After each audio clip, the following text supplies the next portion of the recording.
Colegas que estão entrando, nós estamos esperando só uns minutos para dar tempo de mais gente entrar. 9h05 nós começaremos.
Bom, vamos começar então.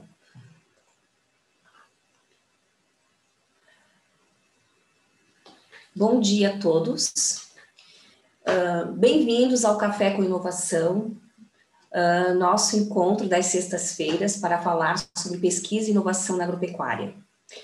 O Café com Inovação é uma iniciativa do Departamento de Diagnóstico e Pesquisa Agropecuária da Secretaria da Agricultura, Pecuária e Desenvolvimento Rural do Estado do Rio Grande do Sul. Em 2020, nossos encontros têm sido nas sextas-feiras pela manhã. Todos são gravados e serão disponibilizados no YouTube. Hoje, nossa convidada é a pesquisadora doutora Jerusa Pauli Kist-Steffen, que falará sobre fungos do gênero Trichoderma como promotores no crescimento vegetal.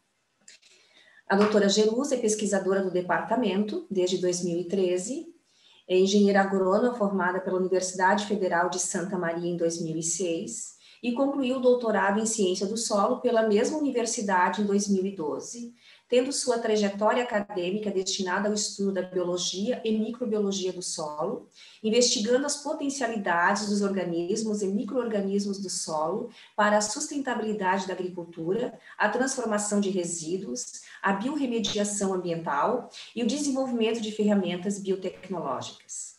Pesquisadora da área de microbiologia agrícola no Centro de Pesquisa em Florestas, em Santa Maria, desenvolve pesquisas com insumos biológicos para a promoção de crescimento e controle de doenças em espécies agrícolas e florestais. Dentre os insumos biológicos avaliados estão o vermicomposto, fungos micorrízicos e fungos do gênero Trichoderma.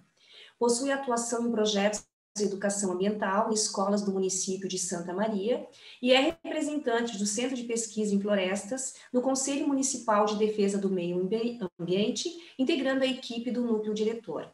Mãe de 2 filhos de 4 e 9 anos, esteve em licença maternidade no ano de 2016. Jerusa, é um prazer tê-la conosco. Seja bem-vinda e podes iniciar. Então, muito bom dia a todos e a todas. Eu gostaria de agradecer o convite para participar desse projeto, então, do nosso departamento e da Secretaria da Agricultura.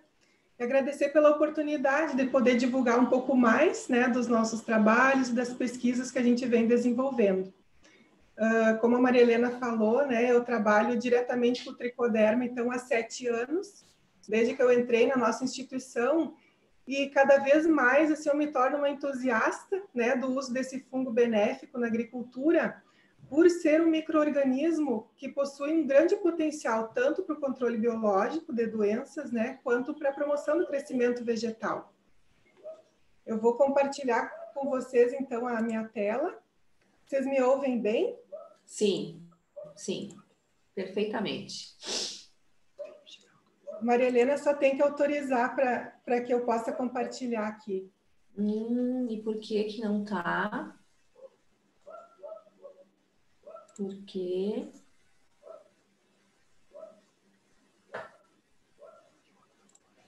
Deixa eu ver por que não tá. Agora vai dar. Deu? Isso. Ok.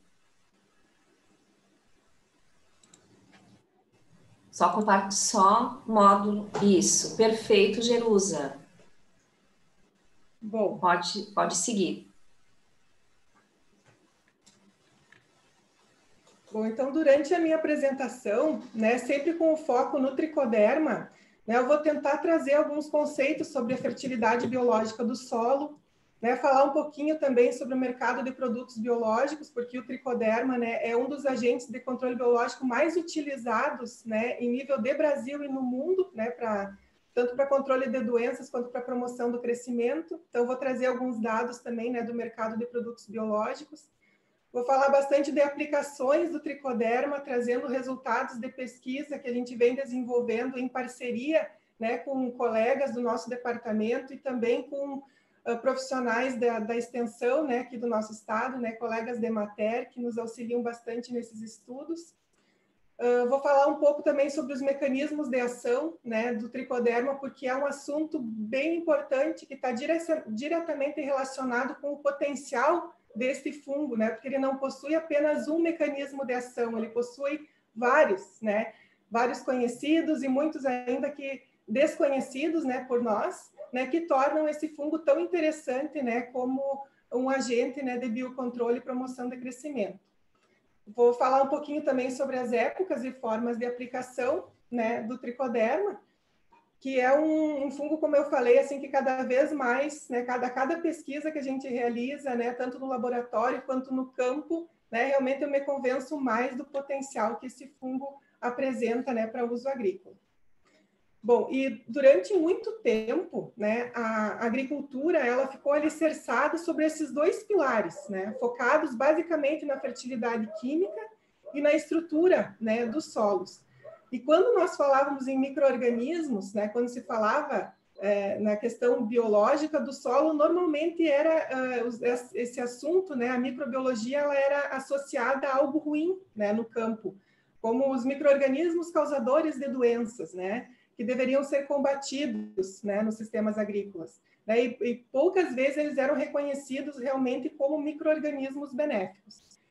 Porém, os produtores passaram a perceber que mesmo resolvendo todos os impedimentos físicos e suprindo todas as demandas nutricionais das plantas, não estavam conseguindo atingir aquelas produtividades que esperavam, Então, os patamares produtivos, eles permaneciam estagnados, muito aquém do potencial que as culturas realmente poderiam expressar.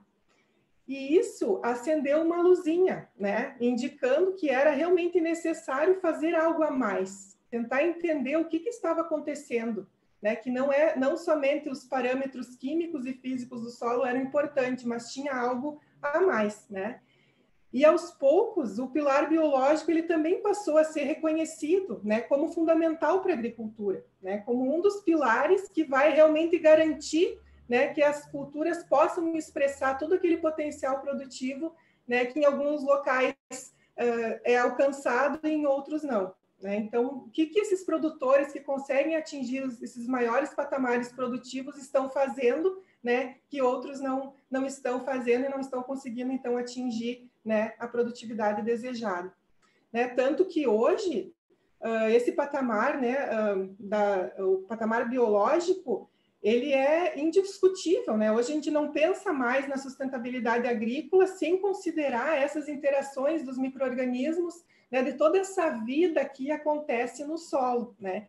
E que estão totalmente, essas interações, elas estão totalmente relacionadas entre os atributos do solo, né? Então, a parte química, ela se correlaciona com a atividade biológica do solo. As hifas dos micro-organismos têm um papel fundamental também na questão física, né, para manter a estrutura do solo. Então, está tudo muito interligado, né?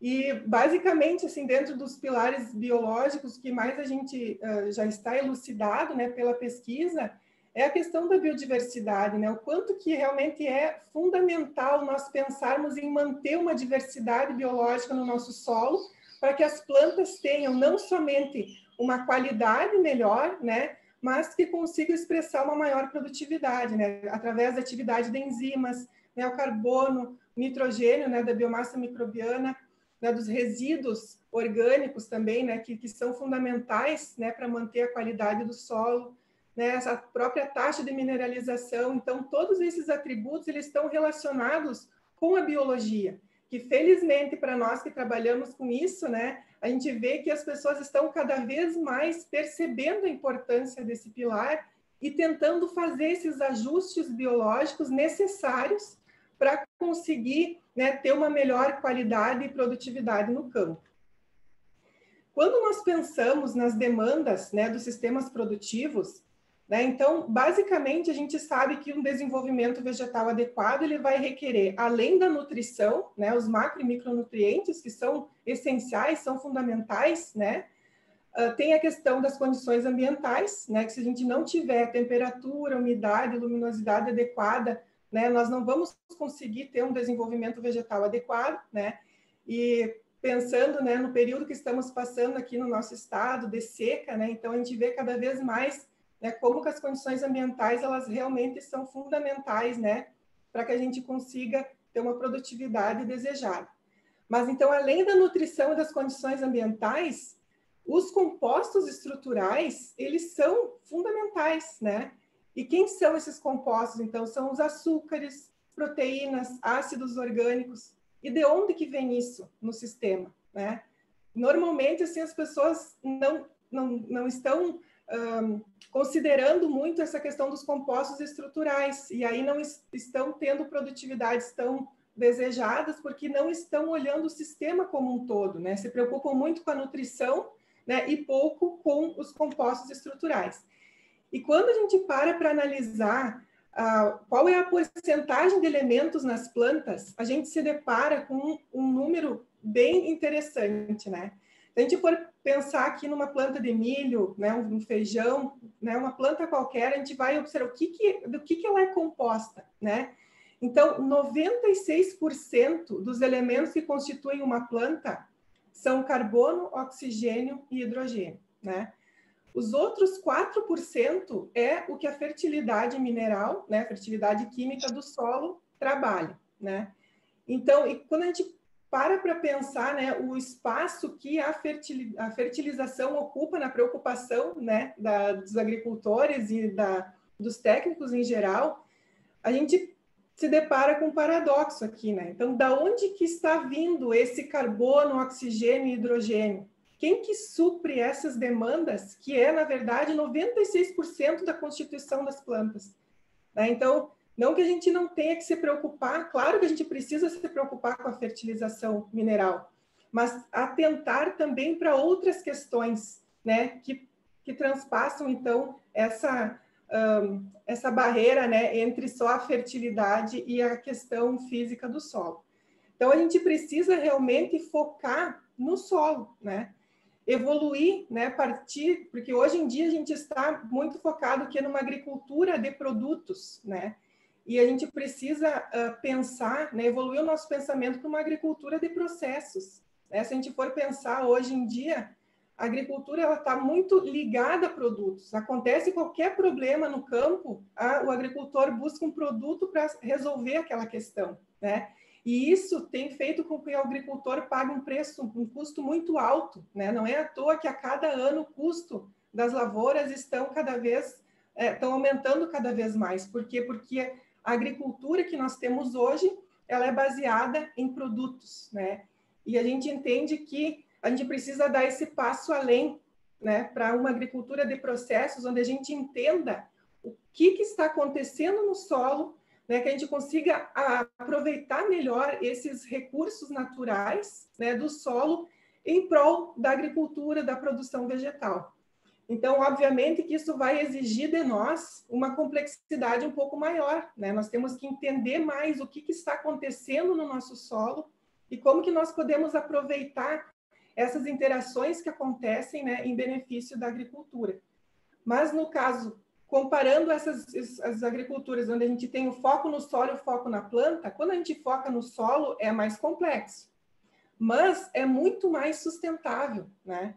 Os riscos de insucesso de uma agricultura, quando a gente foca no solo, né, em melhorar os atributos do solo, é muito menor, né?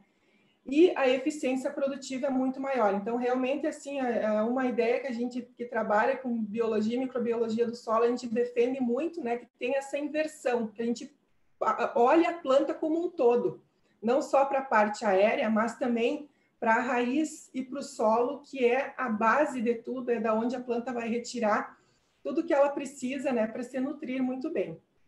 Então, só para a gente entrar um pouquinho mais nessa questão da biologia e microbiologia do solo, só para a gente relembrar um pouco dos conceitos, né, como o solo é constituído. Então, o nosso solo trifásico, ele, né, 50%, então, é a fase sólida, e o restante, né, o 25% ar e 25% água. Nesse 50% da fração sólida, né, tem algumas diferenças de números, alguns autores falam em 5%, outros em 4% de matéria orgânica, né, e 46% da fração, então, mineral. Mas esses 4% da matéria orgânica, né, eles são divididos, então, é uma fração fundamental para a vida do solo e para a produção agrícola, né, que muitas vezes ela não é levada em consideração, né. Então, o que nós temos nesses 4% da fração orgânica do solo? Então, ela é formada, então, por tecido vegetal, tecido animal, organismos vivos, né, açúcares e derivados, proteínas diversas. Olha, então, da onde que vem esses compostos estruturais que as plantas necessitam, né? Vem dessa fração orgânica.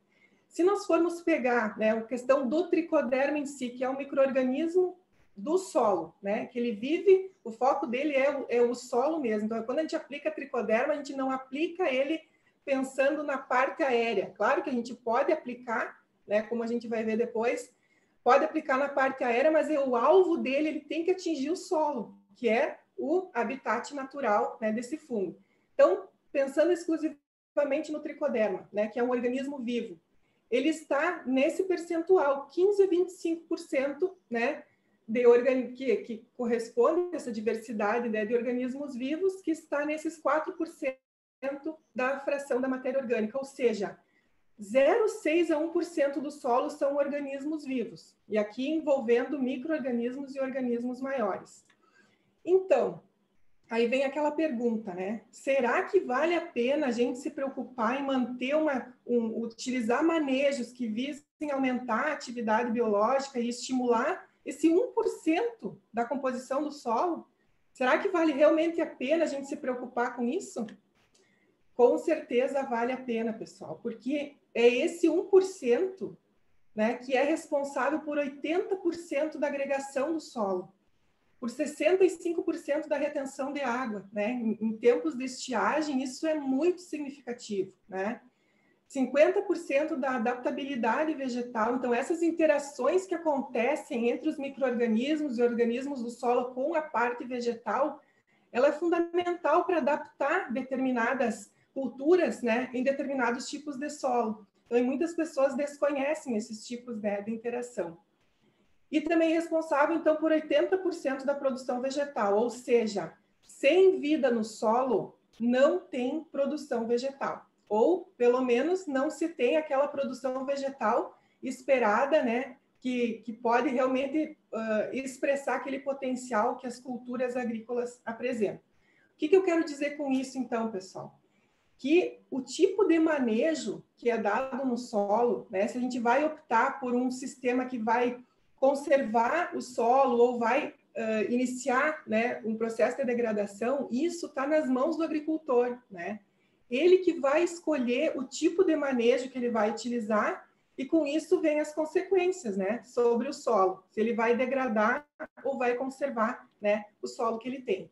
E realmente, se a gente for pensar em questões de escolha, né, o agricultor pode escolher o tipo, né, de agricultura que ele quer seguir, se ele quer seguir uma agricultura orgânica, convencional e todos os tipos de transição que existem entre um e outro sistema. Assim como ele também pode escolher se vai utilizar sementes híbridas, né, variedades crioulas ou culturas, né, transgênicas, está na mão dele e ele vai escolher qual que é o consumidor que ele vai atender, qual o mercado que ele quer atingir, né? Só que, obviamente, que existe uma pressão por parte da sociedade, né, por formas de produzir uma agricultura diferenciada, né, que não seja mais tão dependente de insumos químicos, né, tanto do ponto de vista de agrotóxicos quanto de fertilizantes minerais, né. Então, existe uma pressão social muito grande e isso tem refletido diretamente na visão que os agricultores estão tendo, né, sobre a agricultura, sobre o meio ambiente e sobre o mercado de produtos biológicos, né, que essa pressão social ela também teve um reflexo direto, né, no mercado, né, de produtos biológicos, de bioinsumos, né, que hoje em dia está tão mais sendo discutido, né, e eu vou mostrar para vocês também mais alguns dados mais adiante durante a apresentação. E essa pressão social também, ela vem em função a questão das abelhas, né, que é uma realidade, né, que isso vem acontecendo e que, se nada for feito, vai ter um reflexo direto na agricultura mundial, né? Então, é necessário repensar algumas práticas. A questão aqui, na nossa região aqui central também, a questão das videiras, né, que vem sofrendo muito, né, com a deriva de alguns herbicidas. Então, cada fato desses que vem acontecendo, né, reforça ainda mais essa pressão social, né, por uma agricultura mais sustentável. Além disso, né, o elevado custo dos insumos, a resistência de vários patógenos a alguns pesticidas, ou seja, tem algumas doenças que hoje em dia não conseguem mais ser controladas de forma adequada por produtos químicos, né? E tem alternativas biológicas, né? Como no caso, também entra o exemplo do tricoderma, que ele vem tendo esse benefício, né? Consegue controlar doenças que nem o controle químico controla mais, né? Então, todos esses fatores, eles fizeram com que houvesse um boom no mercado, né, de produtos biológicos nos últimos anos, né? Então, não é nessa última década, mas nas 2 últimas décadas a gente tem observado, né, um grande crescimento, né, do mercado de biológicos e com isso também muito influenciado pelo potencial, pela descoberta de novos agentes biológicos de controle, a melhor eficiência desses produtos no campo, né? Então, tudo isso refletiu, né, nesse crescimento mundial. Se nós formos pensar no mercado, né, de produtos biológicos, no mundo, o crescimento é maior, né, 30%, né, o crescimento do controle biológico, aqui no Brasil um pouco menor, né, tinha essa previsão, né, até 2020, que fosse um crescimento de 2%, mas ele foi, inclusive, superior, né, a esses 2%. Claro que se a gente for ver ainda com o controle químico está na frente, mas isso aponta uma tendência de crescimento, né, do produto de biológicos. E quando a gente vai investigar um pouco a mais quem são esses produtos biológicos, vem muitos termos, né? Então, vem bioinsumos, biopesticidas, agentes biológicos de controle, ativo biológico. Então, no caso do tricoderma, né, ele se enquadra em todos esses conceitos, né? Porque no caso dos bioinsumos, o bioinsumo é um produto, processo ou tecnologia de origem vegetal, animal ou microbiana, né? No caso, tricoderma, um micro-organismo destinado ao uso na produção, no armazenamento e no beneficiamento de produtos agropecuários. Então, o tricoderma, sem dúvidas, é um bioinsumo. No caso dos produtos biológicos, micro-organismos diversos, agentes de controle de pragas, doenças, plantas daninhas. Então, novamente, né, o tricoderma se enquadra nesse conceito. Biopesticidas, então, são organismos vivos, fungos, bactérias, protozoários, vírus e macro-organismos também, né? Produtos naturais derivados desses organismos que são usados na proteção de plantas contra problemas fitossanitários. Então, vejam como ele se enquadra em vários desses conceitos, né? E ele esses fungos, né, do gênero Tricoderma, no caso aqui do Brasil e do mundo, eles são um dos agentes de controle mais utilizados, em função de várias características, né? Dentre eles, então, a facilidade de cultivo em laboratório, né? Ele tem um rápido crescimento, né? Ele não é patogênico para plantas superiores, né? E como eu falei inicialmente também, ele tem diversos mecanismos de ação que vão fazer dele um micro-organismo de sucesso, né? Então, aqui a gente vê algumas imagens, né, aqui dos nossos trabalhos no laboratório. Então, a gente multiplica, como é que a gente trabalha? A gente tem isolados que são adaptados, então, aqui das nossas condições, né, de solo aqui do nosso estado, e a gente, primeiramente, isola eles, né, e depois multiplica em arroz, em grãos de arroz ou grãos de trigo, e depois a gente tem várias formas de produzir o inoculante, seja ele um inoculante líquido ou um inoculante sólido, que até o momento a gente usa somente, né, para pesquisa. Vocês estão vendo uns riscos na tela? Sim, Jerusa. Acho que uma criança andou por aí. Mas tranquilo, não tá incomodando, a gente acompanha, tá? Pois Pode seguir. eu percebi que tem esses riscos, mas eu não sei o que aconteceu. Mas Não, vamos mas seguir. segue. Então. Tranquilo. Então, como eu estava falando, né, o tricoderma ele é um fungo que ele existe naturalmente em todos os tipos de solo, né, especialmente naqueles que contêm, né, matéria orgânica, porque ele utiliza a matéria orgânica para se manter vivo no ambiente. Só que o que acontece nos ambientes agrícolas, né? Então, o exagerado uso, então, de fertilizantes minerais, de agrotóxicos, né, especialmente os fungicidas, né? Então, quando a gente aplica um fungicida no campo, juntamente com o fungo-alvo, né, causador da doença, a gente vai também interferir nos fungos benéficos do solo, né? Então, no caso do tricoderma.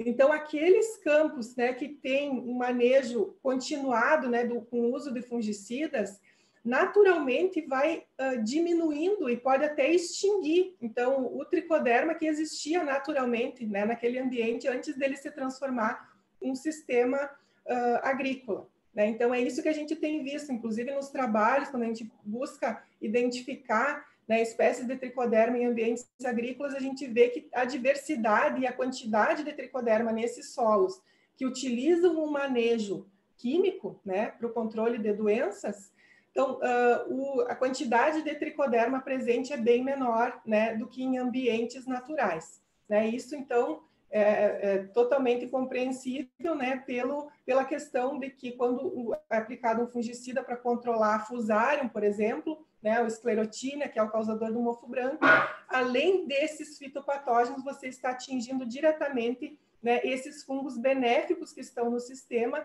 né, que estão auxiliando de forma natural, muitas vezes sem o agricultor saber. Tem esse exército de fungos do bem, né, como a gente costuma chamar, que estão agindo nesse controle, muitas vezes sem o agricultor se dar conta disso. Então, eles também têm uma adaptação muito boa assim, a uma variedade de habitats, ele não é tão específico em relação a tipos de solo, né? E ele tem um crescimento muito rápido, né? O que faz com que ele tenha uma natureza competitiva muito boa também, né? Em relação aos outros fungos. Então, por vários motivos, né? Como esses aqui, que ele é um fungo interessante para uso agrícola, né? E de facilidade, né, de multiplicação em condições de laboratório, né, de indústria, né, fazendo dele, né, esse sucesso que ele é, né, na agricultura. Quando a gente compara ele, né, com outros agentes biológicos de controle, fica muito claro assim, também o potencial que o tricoderma tem de controlar uma série de... ele não controla somente um ou dois alvos, né, de fitopatógenos. Ele controla uma quantidade muito maior, né? Se a gente for comparar aqui nessa tabela, né, com alguns agentes, a gente vê, né, o quanto que o tricoderma é eficiente, então, para controle de doenças de solo.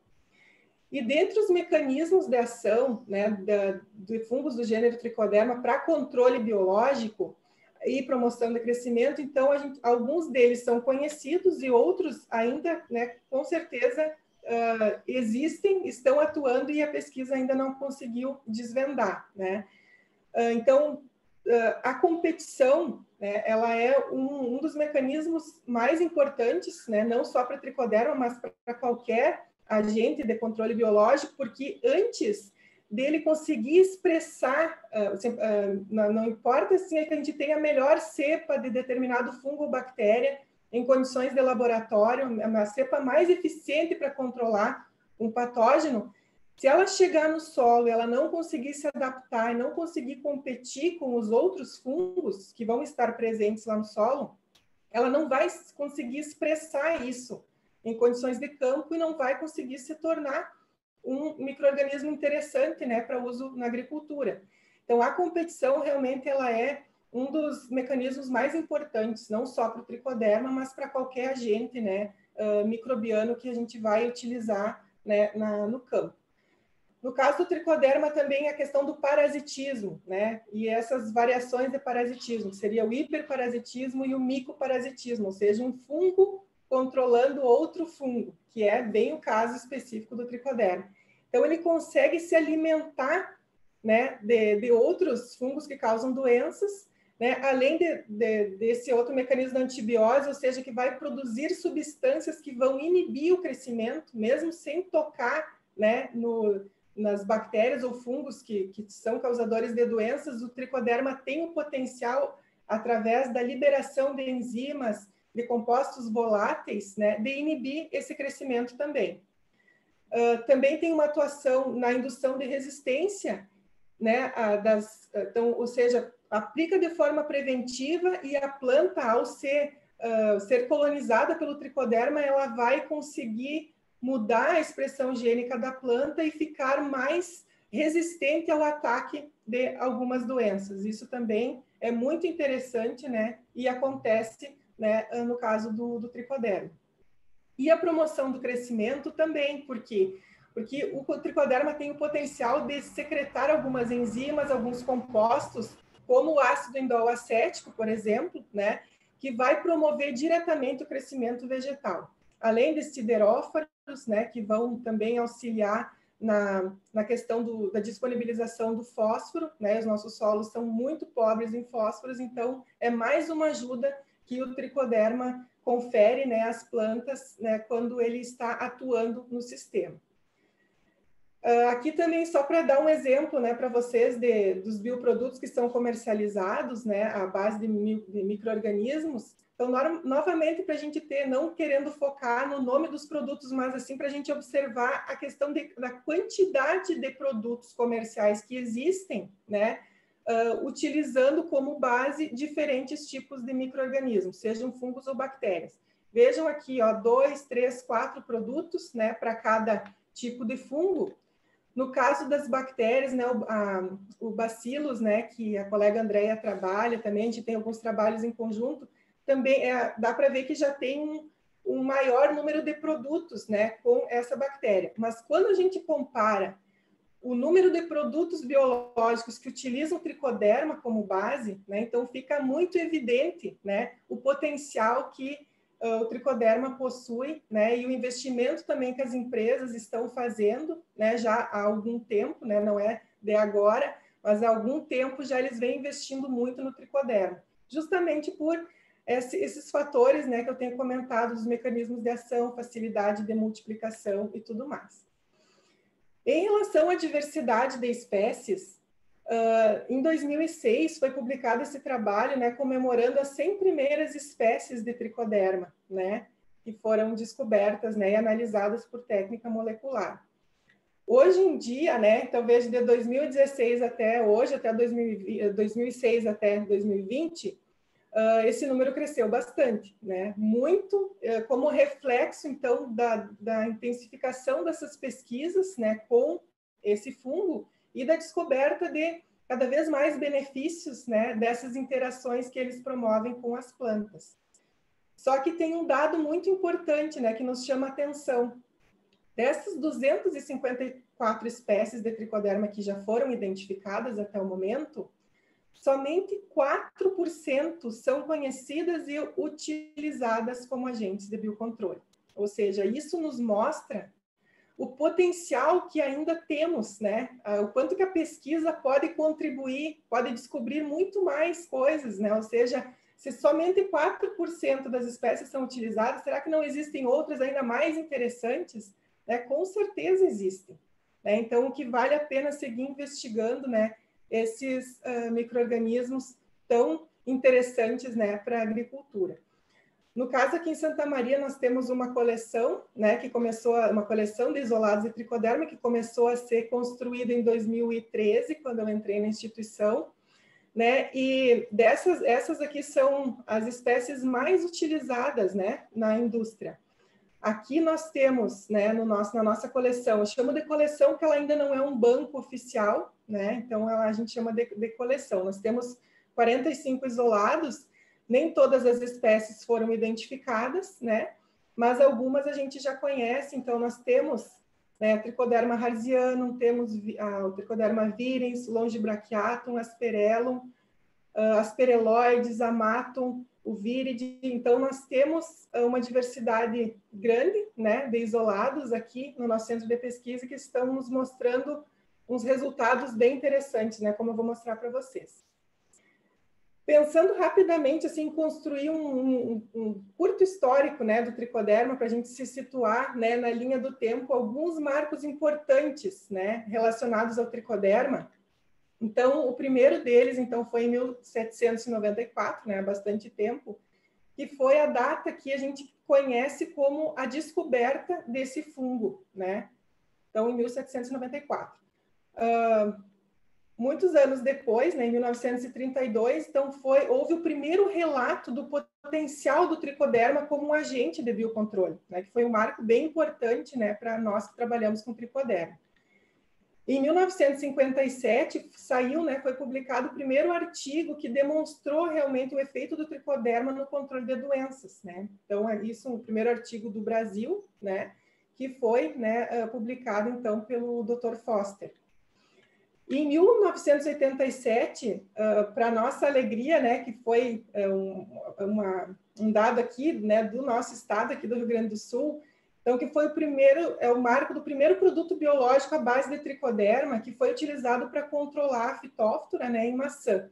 Então, e foi desenvolvido por uma pesquisadora da Embrapa Clima Temperado, aqui de Pelotas, né, que foi um marco muito, muito importante como o primeiro produto biológico desenvolvido, embora ele ainda não tenha sido registrado, né, mas foi o primeiro desenvolvido. E a partir do ano 2000, foi observado um aumento significativo, tanto das pesquisas quanto do uso do tricoderma, né, na agricultura.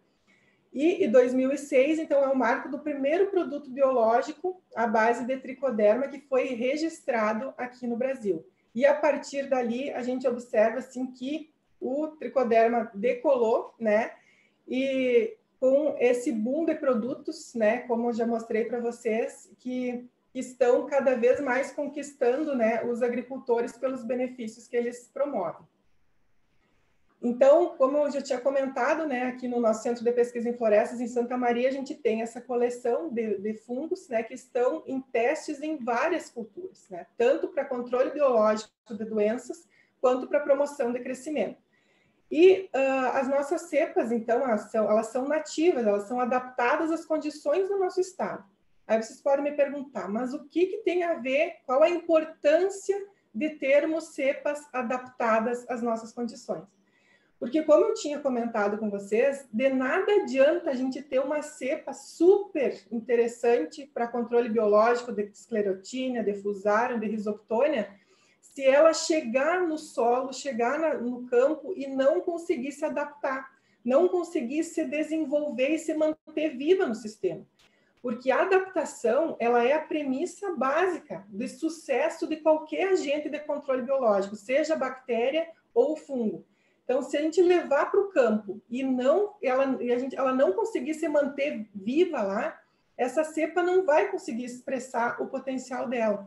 Então, por isso a importância, né, da gente pensar na adaptação, de pensar nos bioprodutos como de forma totalmente diferente de uma molécula química que você pode aplicar em qualquer hora, né, do dia. Os fungos, as bactérias ou os macro-organismos, quando eles são liberados no campo, a gente tem que pensar que são organismos vivos, né, que para eles terem esse sucesso, eles precisam se manter vivos lá. Né? E muitas vezes o que acontece? As pessoas aplicam de forma, como considerando, né, da mesma forma que aplicariam um agrotóxico, por exemplo, e tem um insucesso. E aí queima uma tecnologia por não saber aproveitá-la da forma adequada, de não respeitar, né, o fato de ser algo vivo e que precisa se manter vivo lá. Então, isso é até uma preocupação muito grande que eu particularmente tenho nos nossos ensaios, né? Que a gente realmente leve uma informação segura, aplique na hora mais adequada, para que a gente não tenha um resultado no final que que não vai expressar realmente a realidade, né? Que a gente queima uma tecnologia por não usá-la da forma adequada. No caso aqui, mostrando para vocês um resultado, né, já de 2017, que a gente teve aqui em Santa Maria, utilizando, né, 2 isolados de tricoderma, e o que a gente observou aqui, no caso em eucalipto, um grande incremento, né, no sistema radicular das plantas. Né? Então, justamente pela capacidade do fungo de aumentar o enraizamento das plantas. Além da parte aérea, trabalha nas raízes. E o que isso significa, pessoal? Quando essas mudas forem para o campo com um sistema radicular mais qualificado, mais robusto, né, essa planta certamente vai conseguir sobreviver, né, melhor nesse ambiente, vai conseguir aproveitar mais água, nutrientes, né, resistir a estresses bióticos e abióticos, né, por ter um sistema radicular mais desenvolvido. Isso a gente tem visto em todos os ensaios onde a gente utiliza o tricoderma. Né? Então, vocês vão ver mais fotos depois, tanto em milho, alface, várias espécies que a gente tem avaliado, né? Espécies florestais também, nativas, exóticas. Essa questão do enraizamento é um efeito muito importante, né? Uma contribuição que o tricoderma apresenta. Não só na parte aérea, como fica bastante visível, né? Aqui nas imagens, mas também no sistema radicular. Tudo isso em função, né, desse potencial que os micro-organismos têm de solubilizar também nutrientes, a produção de hormônios, vitaminas, proteínas, né? Então, que faz com que a planta consiga ficar mais resistente, né, a estresses quando ela for levada em condições de campo. Aqui também um ensaio com menta, né, onde a gente testou 2 isolados, não só isolados, mas espécies diferentes também, né, comparando, né, com a testemunha. E outra coisa interessante que a gente vem observando, né, que aqui fica bem claro nessa imagem, né, o quanto que as plantas ficam mais resistentes ao ataque de doenças, né? Então, muito provavelmente por esse equilíbrio que as plantas conseguem atingir, né, quando elas estão na presença do tricoderma, elas estão mais desenvolvidas, né, estão mais saudáveis e ficam menos atrativas, né, no caso, conseguem resistir mais ao ataque de pragas. Aqui fica bem evidente, né, nessa imagem também. No caso dos ensaios in vitro que a gente faz para fazer uma seleção daqueles isolados que são mais aptos para o controle biológico e outros que são mais aptos para a promoção do crescimento, porque é muito difícil encontrar uma cepa de tricoderma milagrosa, ou seja, uma que vai ser excelente para o controle biológico e excelente também para a promoção do crescimento. Não que não exista, existem, né? A gente inclusive tem algumas cepas que têm a dupla função, mas a maioria das cepas que a gente trabalha aqui, e que a indústria também está trabalhando, então tem essa seleção, né, baseada assim qual que é a melhor aptidão daquela cepa, e ela vai compor produtos diferenciados com base no seu potencial. Então, em condições de laboratório, a gente testa, né, o quanto que o tricoderma é capaz de controlar determinados fitopatógenos. Aqui eu vou mostrar alguns exemplos, né, no caso aqui, um fungo fusário, né, que é um fungo de solo que causa perdas significativas, né, em vários cultivos. Então, assim, a gente consegue medir o quanto que o fungo cresce na ausência do antagonista, do tricoderma, e o quanto que a presença do tricoderma reduz o crescimento desses fungos. E aí, isso a gente faz um índice, né, através de cálculos matemáticos, a gente consegue selecionar as cepas que são mais adequadas para o controle de determinadas doenças. Aqui, no caso, alternária alternata, né, esse aqui com 7 dias de crescimento, então vejam o quanto que o fungo reduziu, né, quando foi confrontado, né, diretamente com o tricoderma. E assim a gente faz, né, o screening, né, dessas espécies, faz a seleção, né, e vê qual que é a aptidão dos isolados que nós estamos trabalhando. Sobre o mecanismo de competição, né, que eu tinha comentado com vocês, nada mais é do que a capacidade que o tricoderma tem de mobilizar e absorver os nutrientes, né? Então, ele absorve de forma mais rápida do que o fitopatógeno. Então, ele acaba limitando os recursos, né? No caso, em placa de petri, no meio de cultura, e no solo também. Ele limita os nutrientes e acaba prejudicando, né, o crescimento dos fungos fitopatogênicos. Então, só pelo fato dele crescer mais rápido e consumir oxigênio, água e nutrientes do solo, ele já limita o crescimento do patógeno, né? Então, ele é considerado, né, esse mecanismo da competição como o pré-requisito para qualquer agente de controle biológico, seja ele bactéria, né, ou fungo. No caso da antibiose, né, é um dos mecanismos que a gente observa muito, né, nas placas de petri, quando a gente faz esses testes de confronto in vitro. Porque muitas vezes acontece do fungo, eles estão crescendo, né, o fitopatógeno cresce em direção ao tricoderma, né, e de forma recíproca também, e o que acontece?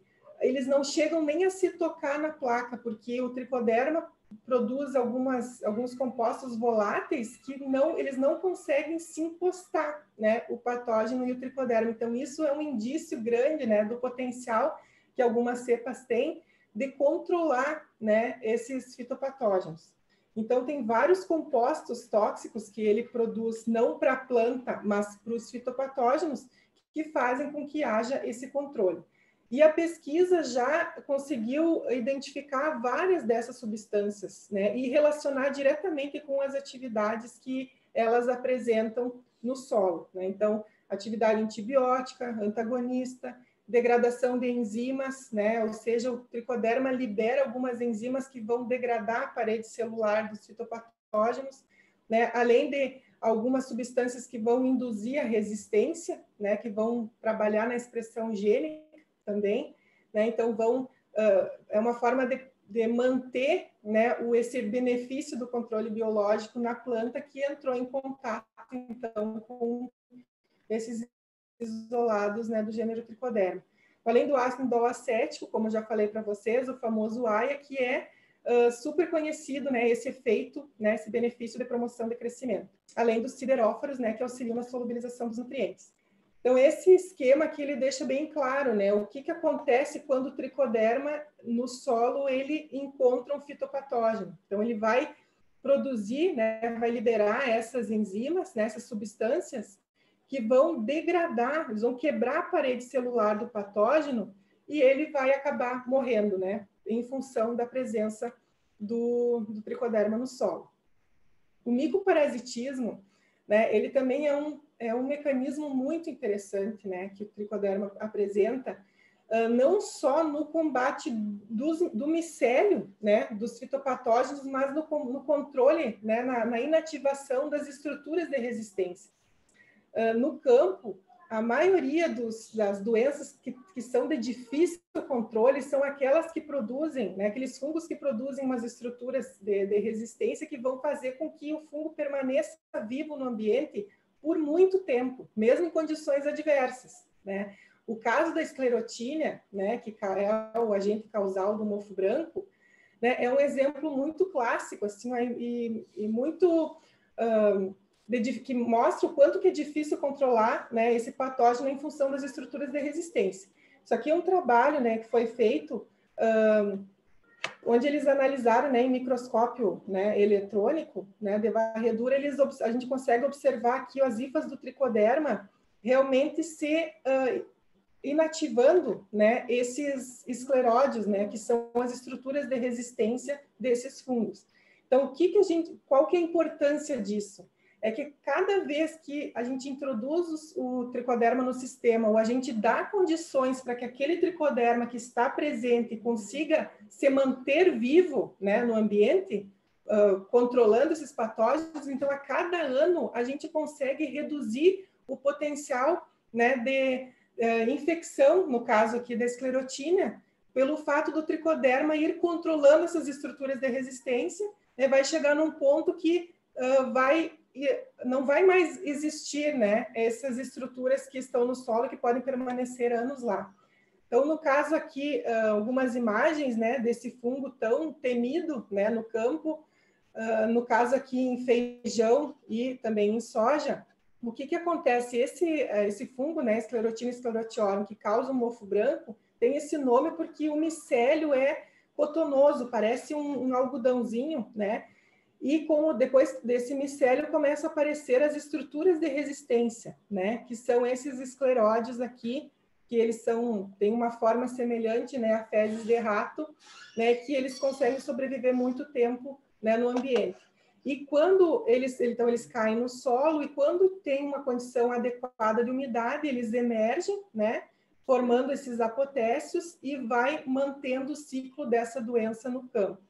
Então, o que o tricoderma faz? Isso aqui são imagens aqui do nosso centro de pesquisa, né, em placas de Petri. Então, a gente temos aqui, né, esse aqui é o micélio da esclerotina, que causa o mofo branco. Então, como que evolui para a formação, né, dessa estrutura de resistência do escleródio? Então, evolui dessa forma, vai enovelando as hifas, né, até a formação, né, completa do escleródio. O que acontece com o fungo quando ele está na presença do tricoderma? Não se forma essa estrutura, né? Então, o tricoderma começa a se alimentar, né, do micélio, das hifas desse fungo, e não forma o escleródio. Então, veja que resultado interessante. Isso aqui é só para ilustrar, né, como a gente vê no laboratório, né, aqui então no campo, mas no laboratório, como que a gente observa, né, o efeito desse fungo. Então, realmente ele é fantástico. Não é à toa que a maior parte dos produtos, né, da venda, da comercialização de produtos à base de tricoderma é para o controle do mofo branco, porque ele realmente funciona, né, no controle dessa doença. Então, no caso do controle biológico, é assim que funciona, né? A gente coloca para confrontar o antagonista o agente causal da doença, e a gente faz, né, a seleção. Aqui é só um exemplo que mostra que esse isolado aqui de tricoderma, né, o nosso T21, é muito mais eficiente no controle da alternária do que o isolado T30. E assim a gente vai fazendo um esquema, né, de quais são os micro-organismos que nós temos na coleção que são mais interessantes, seja para o controle biológico ou para a promoção de crescimento.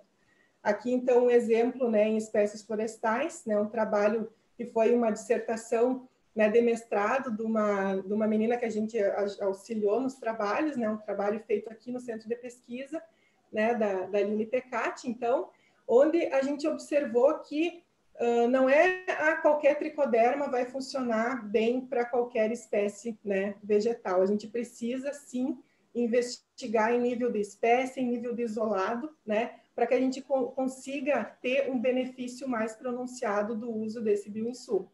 No caso aqui, o Tricoderma harzianum foi muito mais eficiente do que esses isolados do Tricoderma sphaerolepis. Então, também, além desses testes, né, a gente, de controle biológico e de promoção de crescimento, a gente desenvolve algumas metodologias, né, que são um exemplo de uma metodologia que foi publicada, foi produzida, né, pela Joseila e por mim, aqui em Santa Maria, onde a gente conseguiu desenvolver uma nova tecnologia para multiplicação, né, de tricoderma em substratos orgânicos. E a gente, inclusive, publicou também na forma de boletim técnico, né, do nosso departamento. Então, qual que foi o benefício dessa metodologia? Que a gente conseguiu, através, né, da metodologia que a gente desenvolveu, conseguir produzir o inoculante de tricoderma para uso florestal ou em floricultura, né, de uma forma muito mais rápida do que as metodologias que já existiam, né? A maior parte delas ou utilizava reagentes muito caros, ou demorava 30 dias, ou 45, ou 60 dias para ficar pronta, né? Para que o inoculante pudesse ser utilizado. E a gente conseguiu desenvolver uma metodologia simples, barata, né? Utilizando substratos orgânicos e em 10 dias, né, a partir do momento que a gente começa o processo de produzir ele, né, na cultura pura no arroz. Então, foi um trabalho bem gratificante, né, e a gente já recebeu, assim, um feedback de alguns viveiros, né, de algumas que estão utilizando, né, esta forma, então, para nós é muito gratificante. Outro trabalho bem interessante que a gente desenvolveu aqui, né, que inclusive foi publicado, né, pela Patrícia e nós como colaboradores, né, a Patrícia, não sei se ela estiver assistindo, né, um abraço para ti, Patrícia, né, um orgulho muito grande poder apresentar esse nosso trabalho que a gente desenvolveu aqui, né, com caroba, onde a gente associou o uso do tricoderma com adubação orgânica, né. Então, a Patrícia, ela foi minha orientada, né, no curso de especialização de agricultura e sustentabilidade, onde era uma parceria do nosso centro de pesquisa com a UERGS, né, de Cachoeira do Sul. Então, rendeu muitos frutos para nós, né, e esse trabalho aqui, com certeza, eu gosto muito de apresentar, porque ele nos mostra a importância que é o tricoderma conseguir encontrar no solo um ambiente adequado para se estabelecer. Né, o que a gente avaliou, então? Foram 9 tratamentos, né, onde a gente avaliou somente aqui o controle, né, sem tricoderma e sem adubação, né, com verme composto, e aqui só com, no caso, 25% de verme composto, 50% de verme composto no tubete, né, para a produção de mudas de caroba, e aqui a associação, então, né, do tricoderma, aqui são 2 tipos de 2 isolados de tricoderma, né, o aspereloides e o virens, e a gente associou com as quantidades de verme composto. E vejam, o tricoderma, ele produz, em comparação com a testemunha, ele vai incrementar, né, o crescimento. Então, aqui só com tricoderma aspereloides e só com tricoderma virens, comparando com, né, o tubete aqui que não recebeu inoculação do tricoderma. Agora, vejam a diferença que acontece quando nós associamos o tricoderma com adubação orgânica. Por que esse trabalho foi tão importante? Porque a gente conseguiu comprovar que muitas vezes as pessoas utilizam o insumo, tricoderma, e dizem assim, eu apliquei no solo e eu não vi diferença. Não funcionou, né? Eu não quero mais usar porque realmente não funciona. Mas por que não funciona, né? Tem casos que a gente vai atrás, investiga o porquê que, né, não teve o sucesso na promoção do crescimento quando utilizou tricoderma, e a gente se depara com solos extremamente pobres, sem matéria orgânica, né, com um efeito salino gigantesco em função do uso continuado, exagerado da adubação mineral, né, que infelizmente tem esse efeito salino, né, quando a gente exagera na dose, né, da fertilização mineral. Então, muitas vezes, o que acontece?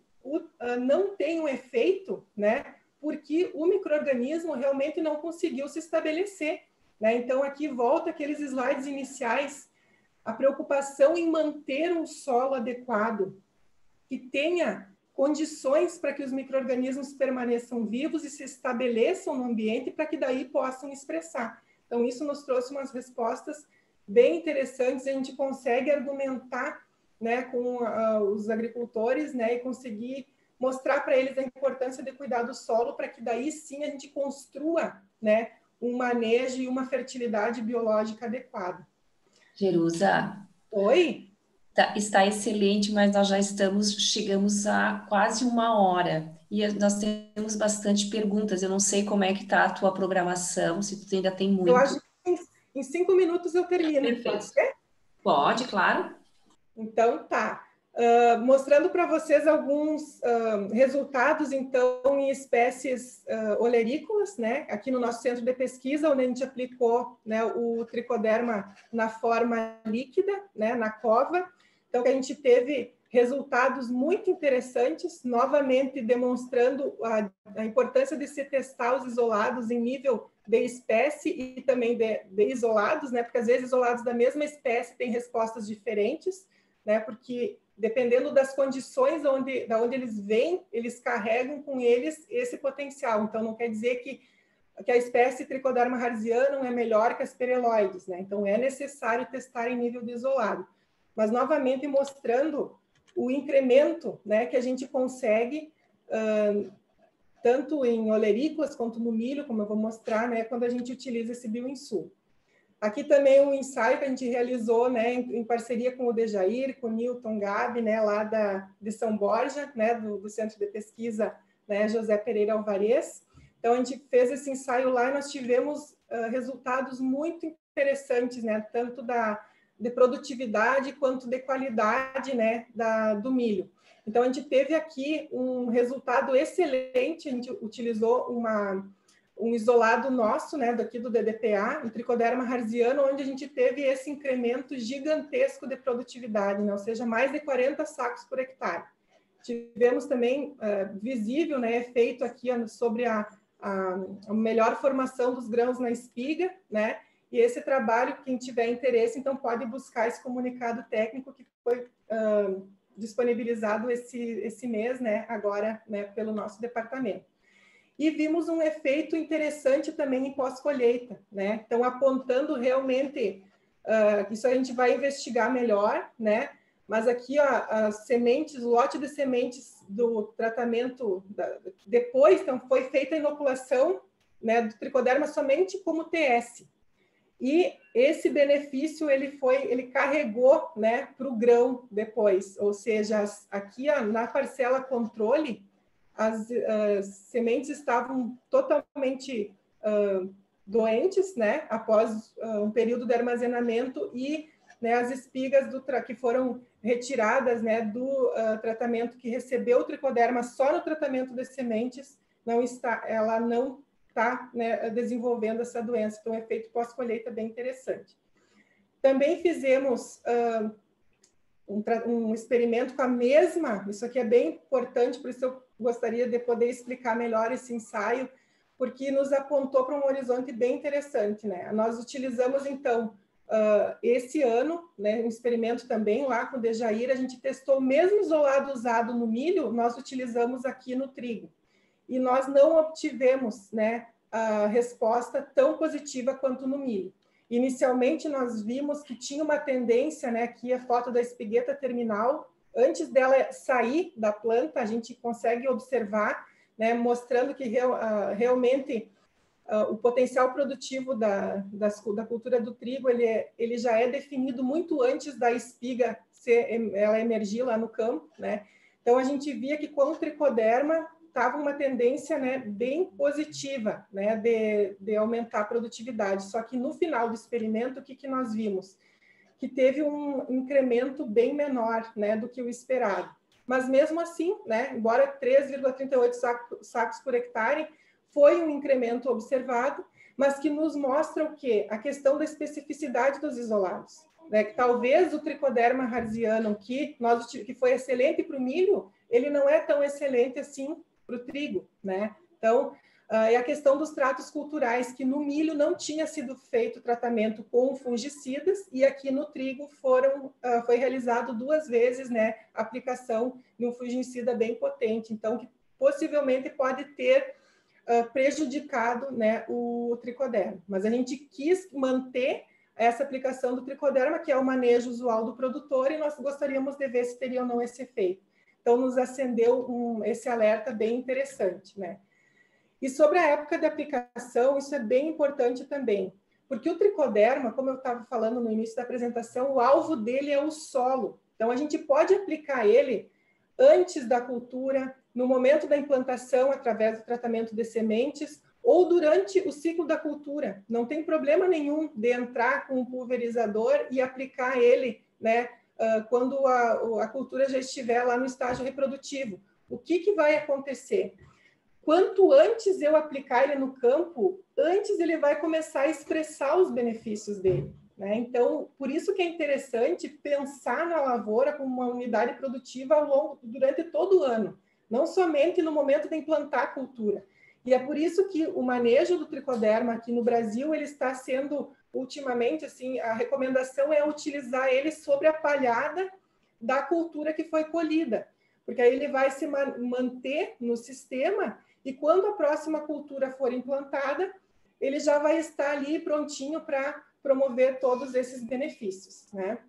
Então, aqui chamando a atenção novamente, ó, não tratar, né, um produto biológico como um agrotóxico. É necessário atentar para que ele chegue no campo com condições realmente, né, de se manter vivo.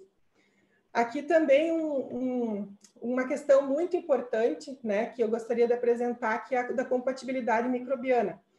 Conversando com o colega Jackson, né, que trabalha, né, na microbiologia agrícola ali na sede, nós, nos nossos devaneios microbianos, um dia, né, comentamos sobre a questão da coinoculação, que é um fato que vem acontecendo muito no campo, né? Então, a gente começou a pensar, porque ele estava trabalhando com azospirillum e nós aqui com tricoderma, então a gente resolveu fazer um teste de compatibilidade entre o azospirillum e 7 isolados de tricoderma. Nós tivemos uma surpresa muito interessante, né? Então, aqui é só para vocês entenderem como que foi feito o ensaio. A gente inoculou na mesma placa de Petri 2 micro-organismos benéficos, o azospirillum e o tricoderma. E deixamos incubando em sala de crescimento e, após 7 dias, fomos avaliar. Para nossa surpresa, os isolados eles se comportaram de formas bem diferentes. O que isso aqui é importante para o produtor saber? Que muitas vezes ele mistura, né, micro-organismos, porque são micro-organismos benéficos, só que eles não têm compatibilidade. Então, um pode atrapalhar o efeito do outro no campo. E aí pode acontecer, novamente, aquilo que eu falei, se queima uma tecnologia por não conhecer essas interações que acontecem. Rapidamente aqui, mostrando só as fotos, vejam, ó, essa aqui ó, é a placa controle do azospirillum, onde o azospirillum cresceu sozinho. Aqui nas placas do meio, o azospirillum está embaixo, né, do tricoderma. Vejam que o tricoderma harzianum 33, ele cresceu muito melhor na placa quando ele estava sozinho do que quando ele estava com tricoderma. Ao contrário do isolado T18, que na placa, quando ele estava sozinho, ele teve um crescimento menor do que quando estava associado ao azospirillum, mostrando claramente o efeito que os micro-organismos têm de se ajudarem ou não, né, quando estão no solo. Então, isso aqui é muito interessante, né, para recomendar isolados adequados, né, que vão realmente, se está pensando em fazer uma coinoculação, é necessário pensar nisso, né. Aqui também, mostrando aqui o resultado, como a gente não vai ter tempo, não vou poder explicar muito, mas aqui também o efeito, ó, que o azospirillum não gostou muito de estar, né, em contato com o tricoderma, né, nessa cepa aqui, a 13, no caso também o tricoderma harziano. Então, só para mostrar, pessoal, a importância da gente investigar, né, a importância da pesquisa. Aqui, resultados dessa última semana, só para mostrar para vocês resultados em alface, não foi publicado nada disso, nós avaliamos esse experimento na semana passada, e aqui um efeito também mostrando o efeito do tricoderma no controle de nematóides das galhas em alface. Então, assim, por isso que eu digo, cada vez mais, quanto mais eu estudo tricoderma, quanto mais a gente faz essas pesquisas, mais eu me entusiasmo com o efeito que ele tem. E sobre o futuro dos biológicos, né, é um futuro que eu acredito muito, né, que ele vai decolar ainda mais, né, aqui já finalizando, Se a gente for ver o crescimento que teve, o número de produtos biológicos registrados no Brasil nos últimos anos, a gente vê que um crescimento muito grande, comparando 2011 com 2020, aumentou mais de 11,5 vezes. Então, aponta realmente para isso que está acontecendo. O aumento do uso de agentes microbianos no Brasil, a área tratada, ela vem crescendo de forma, assim, muito significativa, né? O que nos deixa muito felizes, né? E aqui trago para finalizar, né, assim, o que nos deixa muito animado, né, é uma frase que o Wagner Bettiol, que é um pesquisador que eu respeito muito, né, que é um dos que mais conhece tricoderma aqui no Brasil e arrisco dizer no mundo também, ele é muito respeitado, né, por trabalhar há anos com tricoderma. Então, ele diz que todos os agricultores, na visão dele, vão utilizar micro-organismos nos próximos anos. Então, isso com certeza nos deixa muito felizes, demonstra o que está acontecendo, né, no mercado de bioprodutos, na agricultura orgânica, né, em nível de Brasil e de mundo. E para finalizar, né, eu trago essa frase, né, da doutora Ana Primavesi, né, que ela nos diz, né, que ela foi durante a vida toda dela, né, enquanto pesquisadora, ela defendeu a saúde do solo, o solo vivo, a importância das interações que acontecem no sistema solo, planta, atmosfera, e ela nos diz que o homem é o que a terra ou o solo faz dele. Então, que a gente saiba, com sabedoria e com responsabilidade, cuidar dos nossos solos, né? Manter eles sustentáveis, né? Por essas gerações. Então, eu agradeço a atenção, peço desculpas por ter passado do tempo, né? A gente acaba se empolgando por falar de um assunto que nos motiva, né? Cada vez mais a trabalhar. E, então, obrigada pelo convite, pela atenção de vocês e estou à disposição para as perguntas. Não, Jerusa, não tem problema do tempo. A gente percebe a tua paixão, né, pelo assunto, foi excelente. Eu, pelo menos, fiquei ligada aqui, eu imagino que os outros também. Nós temos várias perguntas. Eu vou começar com só um comentário lá no início que o Guilherme fez, né? Quando tu estava falando que não basta usar o produto, mas tu tem que resolver o problema e conhecer como, né? Então, ele fez uma comparação com o controle de carrapatos bovinos também. Isso foi bem no início, para não perder. Bom, vamos aqui, ó. A pergunta, acho que é Kerly, acho que é isso. Que índice você usou para medir a redução do fungo quando confrontado com o tricoderma? A gente vai ter que ser assim, meio rápido nas perguntas para a gente não se prolongar e também, após, as pessoas podem enviar, né, as perguntas por e-mail para a Jerusa.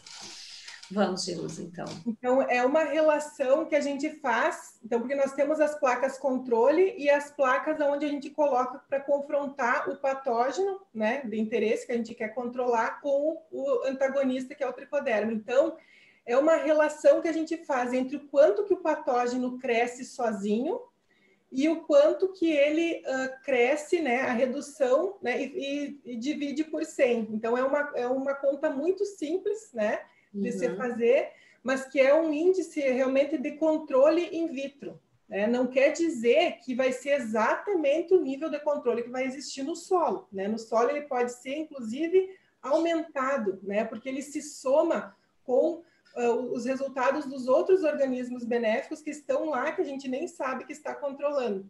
Mas, então, é um índice bem simples, até se ele buscar, né, algum artigo nosso né, ou de qualquer outro autor que trabalha com esse confronto direto in vitro, né, de controle biológico, ele vai encontrar de forma muito fácil, assim, bem especificadinho como fazer esse cálculo, é bem fácil de encontrar.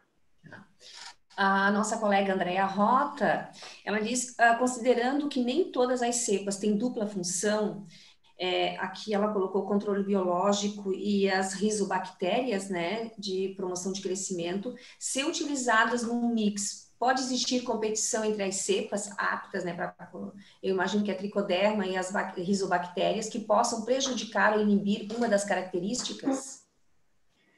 Isso é a importância de se testar antes, né? O que a gente sabe aqui no Brasil, existem produtos que contêm apenas uma cepa, né? Ou um isolado de tricoderma, outros que têm um mix de micro-organismos, inclusive esses novos produtos de micro-organismos, eles estão com uma tendência de ter uma mistura de micro-organismos, tentando justamente dificultar um pouco essa multiplicação, né, que as pessoas que estão fazendo a multiplicação on-farm, né, estão, às vezes, burlam, né, eles pegam um produto biológico e tentam multiplicar e também comercializar, né, que, na verdade, tu pode multiplicar, mas não pode comercializar aquilo que tu for produzir, né, on-farm. Então, isso está sendo uma estratégia bastante discutida pelas indústrias, né, de bioprodutos, pensando em dificultar um pouco, né, esse uso dos micro-organismos on-farm. Mas, por isso a importância de se testar, porque, inclusive, eu já fiz aqui confrontos de isolados de tricoderma, um com o outro, né, e nós fizemos em conjunto também, né, com a Andrea, com bacilos, que também é uma bactéria benéfica, e a gente viu que alguns isolados de tricoderma não são compatíveis com bacilos, assim como no caso do Azospirillum aconteceu. Então, é necessário que a pesquisa elucide isso. E as indústrias que estão formulando, né, é uma preocupação deles também quando utilizam mais do que um micro-organismo dentro do mesmo produto, porque realmente eles não podem competir, eles têm sim que se ajudar, né, a quando chegar no campo promover ainda mais um benefício, porque senão não teria sentido em misturá-los, né, nas formulações. Uhum. O Jackson aqui também pergunta se tu tens a quantificação de ácido inoacético dos isolados de tricoderma. Qual é a variação, né, de produção entre os isolados e se há alguma variação entre espécies? Não, nós ainda não avaliamos aqui, eu não fiz essa quantificação, né? O que eu fiz foi avaliei o potencial de alguns isolados na solubilização de fósforo, né? Isso são ensaios que a gente já realizou aqui, eu já sei quais os nossos isolados eles têm esse potencial e quais não têm. No caso do ácido inoacético, Jackson, ainda não quantifiquei, mas está na minha lista, né, de prioridades para o ano que vem, conseguir fazer essas avaliações para a gente ter poder relacionar com o benefício que a gente tem visto, né, tanto nas espécies florestais, né, desse incremento na biomassa, né, das espécies, quanto também nas espécies olerícolas. Então, para o ano que vem, provavelmente eu vou ter esses resultados. Tá. Aqui o Jean Biondo, ele pergunta se existem produtos comerciais com isolados específicos para uso como promotor de crescimento, e quais? Sim, inclusive a gente sabe, né, de contato que nós temos com pessoas que trabalham, né, em indústrias de biológicos que usam o tricoderma nas formulações, que inclusive no início era muito mais fácil registrar um produto com tricoderma como promotor de crescimento do que como controlador biológico, né? Porque a legislação ela entra como uma legislação de agrotóxicos, o que é um contrassenso, né? A gente deveria seguir uma legislação, né, diferenciada para registro de produtos biológicos. E até, assim, desde que começou esse registro, né, dos biológicos, ainda é tratado como agrotóxico. Então, era mais difícil e mais caro para a empresa registrar, né, como controle biológico do que como promotor de crescimento. Então, existem, sim, alguns que são específicos para controle, né, de nematóides, outros para controle de doenças específicas, né, como no caso da vassoura de bruxa, né? Então, tem cepas específicas, né? E tem outras que são misturadas, né? Então, vai depender muito da empresa, né? Então, mas na bula do produto, né, você consegue diferenciar e escolher qual o bioinsumo à base de tricoderma que vai atender melhor a necessidade, né, de cada situação, né, de cada agricultor. Tá, aqui da Annelise, ela tá te parabenizando, e eu não vou ler todos os parabéns, porque eu acho que tem mais de 30 parabenizações, tá? Mas ela pergunta por quanto tempo o tricoderma permanece no solo? Seriam necessárias reinoculações na mesma área? Pois é, essa questão da reinoculação, eu sempre gosto muito de falar, assim, de comparar, né, o tricoderma com um fungicida. Por exemplo, assim, se o agricultor está pensando em controlar o mofo branco, né, ele pensa, eu vou usar um fungicida ou vou usar o tricoderma? O grande benefício que tem quando a gente utiliza um produto biológico é a questão do residual, que o residual do biológico ele só cresce no solo a partir da data da aplicação, de forma totalmente diferente, né, de um agrotóxico, de um fungicida. No momento que você aplicou ele no campo, ele já começa a diminuir o residual de ação dele, né, de controle. Então, no caso do tricoderma, se for mantida as condições adequadas para que ele consiga se manter vivo no solo, talvez não fosse necessário reaplicar, né? Porque ele estaria ali disponível, né? Tu aplicou, tu reinseriu um micro-organismo no solo, e se ele tiver condições, ele vai permanecer vivo. Só que como avaliar isso, né?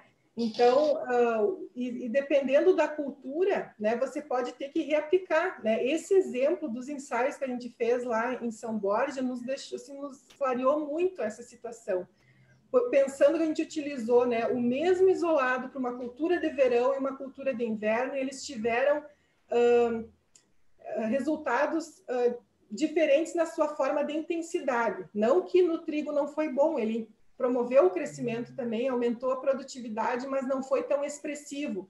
Então, essas respostas a pesquisa pode dar, né? De como que, inclusive a gente está fazendo um trabalho aqui agora de buscar novamente, né, nas áreas onde foi aplicado o tricoderma, a gente fazer uma avaliação, uma quantificação e ver se é o mesmo isolado, ou seja, recuperar ele do solo no final do ciclo da cultura.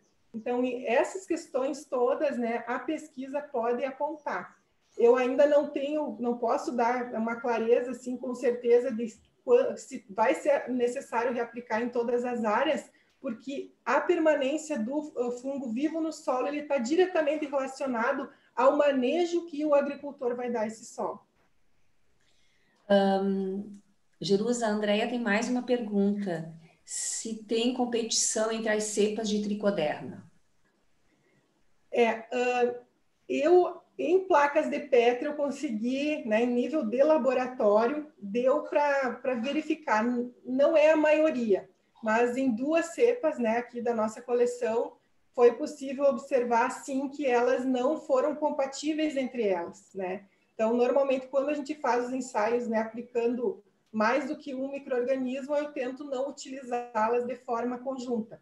Mas eu acredito que isso seja, né, uma prática bastante realizada pelas indústrias que vão, né, que estão produzindo, né, gerando novos produtos biológicos. Essa é uma preocupação que tem que ser, né, pensada, levada em consideração para evitar que isso aconteça.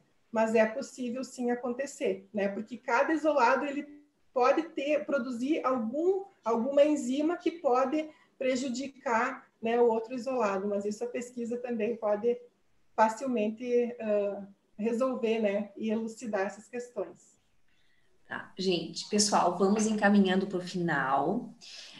Jerusa, tu deve ter visto que deve ter umas 40 mensagens aqui de parabenização. Foi o evento, eu acho que nós tivemos o maior número de participantes, tá? Meus parabéns, eu acho que todo mundo gostou muito. Eu queria que tu pode fechar a tua apresentação para vir todo mundo para a tela.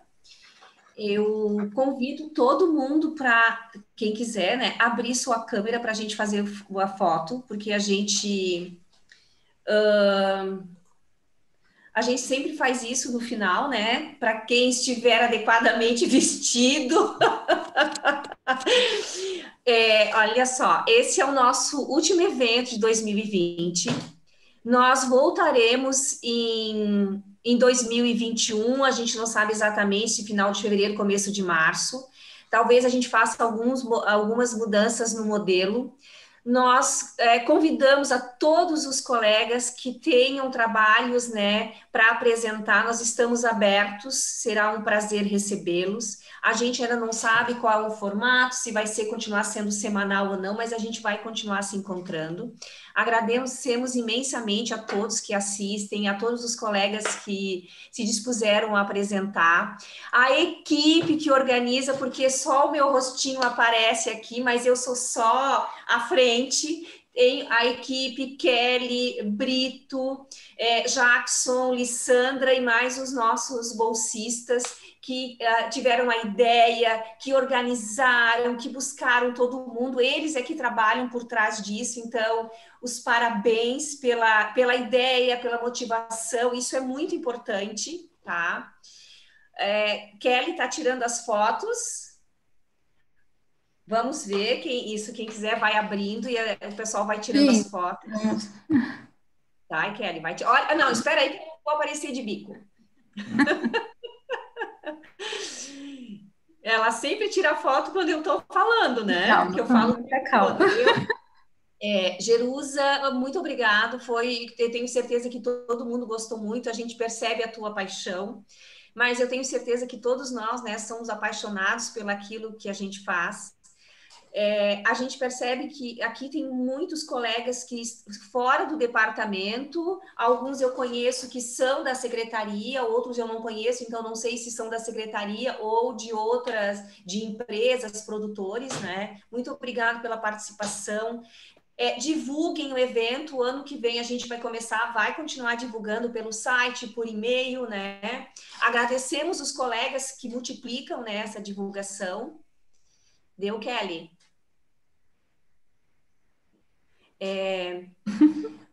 Bom final de ano para todo mundo. Cuidado, usem máscara, usem álcool, lavem as mãos, não se aglomerem, para a gente chegar ao ano que vem, todo mundo com saúde, né?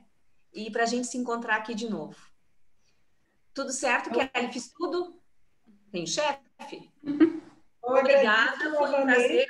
Obrigado o nosso diretor que está aqui e está saindo de férias. Então, por favor, não criem problema nos próximos dias para mim. Não me façam perguntas difíceis. Um abraço, obrigada. Bom final de semana para todos. Jerusa, obrigada. Tchau, gente. Eu que agradeço.